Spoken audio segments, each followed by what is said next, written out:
Hey, coucou tout le monde.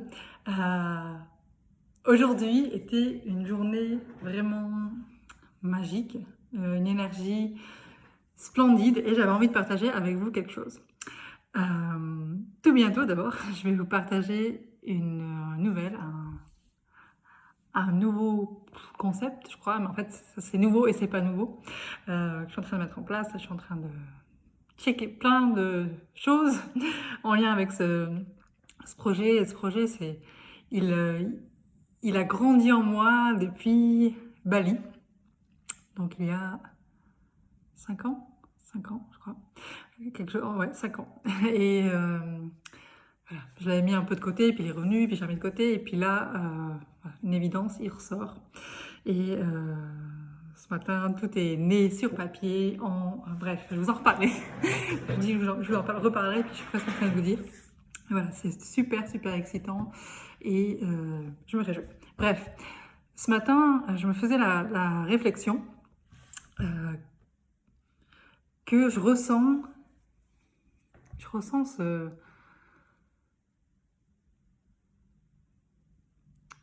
j'allais dire, ce ressenti, on va dire, ce ressenti physique, c'est ça. C'est pas une émotion, c'est un ressenti physique et en même temps énergétique, comme quelque chose dans l'air autour de moi, en moi. Et je me suis dit, tiens, ce sentiment-là, je l'ai déjà eu plusieurs fois. Et je me suis dit, mais en fait, où est-ce que mon souvenir m'amène? Et puis tout de suite, ça a été évident pour moi. Je me suis souvenue de lorsque j'avais 14 ans. 14 ans. J'ai vécu une magnifique transition euh, où je suis passée de cancre. Je suis passée d'une gamine où, où les professeurs se demandaient mais qu'est-ce qu'elle va bien faire de sa vie. Euh, où mes parents ressortaient de meetings avec les professeurs et disaient ben voilà, votre gamine, on sent qu'elle a du potentiel, mais il n'y a rien qui sort, les résultats scolaires sont très mauvais. Euh, et lorsque j'avais 14 ans, j'ai eu bon, d'abord ce départ en Angleterre qui a fait, j'en ai déjà parlé dans un des podcasts, qui a fait que podcast Flow the Show sur iTunes et SoundCloud, si jamais vous ne me connaissez pas, si vous me découvrez maintenant. Et bref, où je parlais, tu sais que ben, l'anglais a été source de transformation pour moi, où j'ai compris grâce à un voyage forcé en Angleterre que l'anglais m'ouvrirait des portes. Au-delà, pour moi, l'anglais, c'était pas la littérature, etc. Au contraire, ça me saoulait. C'était vraiment l'ouverture vers le monde. Et à partir de ce déclic, j'ai eu envie d'apprendre l'anglais. Mais c'est pas de ça dont j'ai envie de parler aujourd'hui. Ce qui m'est revenu, c'est cette prof, Madame Félix, américaine, qui était venue vivre en France à l'âge de 8 ans, qui a su saisir mon enthousiasme pour l'anglais. J'étais hyper motivée, je me suis mise très créative à créer des magazines en anglais, créer des grandes présentations qu'elle affichait dans la classe. La classe était pleine de présentations sur différentes cultures en anglais. Je passais toutes mes heures, mon temps libre à traduire des chansons. Euh, En une année, je suis devenue bilingue en anglais grâce à son soutien. C'est moi qui ai, euh, qui ai initié cette transformation.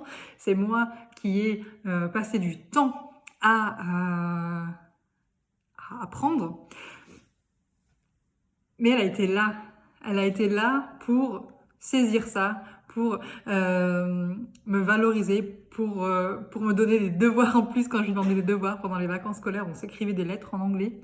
Et je me souviens, j'étais partie aux États-Unis l'été après l'année scolaire, donc je venais de finir l'année scolaire avec elle. Et ma mère, voyant que j'étais si motivée, m'a dit, bon, écoute, je t'envoie aux États-Unis. Et pendant ce voyage, on s'est envoyé des lettres. Donc elle m'a envoyé une lettre aux États-Unis et moi je lui en ai envoyé une.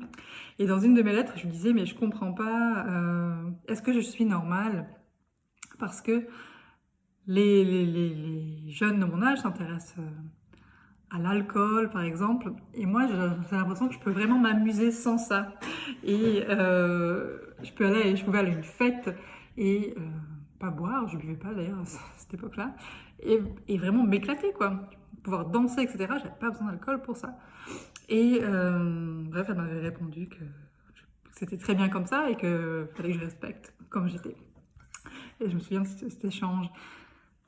Et bref, donc j'ai repensé à cette époque, à cette femme extraordinaire qui a vraiment, voilà, qui a cru en moi, qui m'a accompagnée, qui m'a nourrie, c'est le mot, elle m'a nourrie. Et j'étais remplie de gratitude pour elle. Et ce que j'ai fait, c'est que je suis allée dans une librairie et j'ai acheté la plus belle carte que j'ai trouvée. Et je lui ai envoyé une carte de remerciement. J'ai trouvé son adresse sur Google et je me souvenais du nom de son mari, donc j'ai pu la trouver. Je me souviens d'ailleurs du nom de ses enfants, elle l'avait peut-être mentionné une ou deux fois, mais c'était voilà, c'était une prof que j'avais un peu idolâtrée comme ça. Et donc je lui ai écrit une lettre pour la remercier d'avoir autorisé ou amplifié cette passion que j'avais et me donner accès à un monde meilleur, à la vie que j'ai aujourd'hui, parce que le point de départ, ça a été là, à cette période-là. Et si j'avais eu une prof d'anglais qui peut-être n'aurait montré aucun intérêt, n'aurait pas su m'accompagner, peut-être que j'aurais perdu la flamme, ou j'aurais pas été aussi loin, certainement ça aurait été différent, parce qu'elle a clairement contribué, elle a nourri, elle a amplifié ma motivation. Et pour moi, c'est clair que la notion du tout possible est née autour de cette période-là. Je me souviens très bien, ça a été un monde qui s'ouvre, mais alors moi je peux, d'un coup l'université qui devenait possible, les voyages à l'étranger, travailler à l'étranger, tout de suite je me suis imaginé avoir un appartement de luxe à New York. Je vis pas à New York aujourd'hui, mais c'était voilà, c'était ce rêve, ce cœur qui s'est mis à battre. Et je me suis dit, c'est comme ça que je me sens aujourd'hui. Comme ça que je me sens depuis plusieurs années. Mais en tout cas, ça fait 1 an où je vis dans cet état-là. Ouais, je sens, je sais tout est possible. Et j'en suis éternellement reconnaissante. Et c'est ça que j'aime transmettre et que je souhaite transmettre. Et d'ailleurs, ce projet qui est en train de se réaliser, je crois, c'est ça, c'est vraiment cette transmission et pouvoir être un guide, pouvoir être un peu comme un poteau, un feu vert où je me dis c'est bon, allez-y, allez-y, allez-y. Et c'est vraiment mon souhait. Ce matin, j'étais dans un café en train de travailler et je regardais les personnes autour de moi, sans jugement, de personnes qui avaient l'air tout à fait normales, heureuses sans vraiment... enfin voilà, normales on va dire, dans le... Pas non plus en état dépressif, mais assez plat comme énergie autour de moi. Et moi, j'étais avec ma musique en train de construire ce projet. Et ensuite, j'ai rencontré mon conjoint. On a déjeuné ensemble dans un petit resto asiatique. Et je lui ai dit, mais c'est ça que moi j'ai envie que quand je vais dans ce café-là, j'ai envie que tout le monde ait le sourire et la patate. Bien sûr, c'est pas possible d'avoir le sourire, d'avoir la patate tout le temps. Moi, je l'ai pas tout le temps non plus. Mais d'avoir ce cœur qui bat, cet entrain de vie, c'est vraiment pour ça que je suis là. C'est vraiment pour ça que je suis là. Et pour montrer la voie. Et quand je rencontre quelqu'un, même sans lui parler, je ressens déjà tout le potentiel autour. Et c'est pour ça que souvent je suis hyper frustrée. Bref, c'est même pas de ça que j'avais envie de vous parler. J'avais envie de vous parler de ces personnes qui contribuent à une transformation. Et ça fait du bien en fait de s'en rappeler et d'être reconnaissante et de leur dire. Moi, ça fait, en tout cas, je me souviens de peut-être il y a 1 an, je lui ai écrit une lettre de 5 pages et je l'ai jetée au recyclage. Je me suis dit, oh, je vais pas lui envoyer ça.